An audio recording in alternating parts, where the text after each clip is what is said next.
çox ağır keçib mənim gəncliyim, açıq deyirəm. Bu onda biz inkişaf etməmişik həmin Sovet hökuməti dövründə. Sovet dövründə o inkişaf sayılmır. Müstəmləkə xanım, rejimindəki inkişaf. öz başına buraxsan, biz dindən başqa heç nəyə getməyəcəkdik. Açıq deyirəm. Aha. Dinlə də getmək, Allahın məsəllə deməklə də qarın doymur.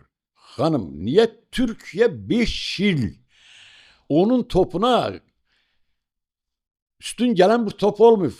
Dünyaya ilk topu yaradan onlar olub. Aha. 5 əsri, 500 il. Aha. Sonra bunlara icazə verməyiblər.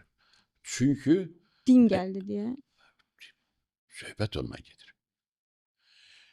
Bizimkilər Allahın məsələ din oxudular. Mən demirəm dindən getmək lazımdır. O da bizim əxlaqımızdır, mədəniyyətimiz. Din mənim üçün xanım əqidədir, həqiqətdir, düzgünlükdür, ədalətdir. Din mənim üçün vicdandır. Din mənim üçün tərbiyədir. Başqasının haqqına girməməkdir, oğurluq eləməməkdir, Sizcə zinalıq alət deyil? eləməməkdir. Bu bax bu dinin bu hissəsi mənim üçün ən gözəl din bizimkidir.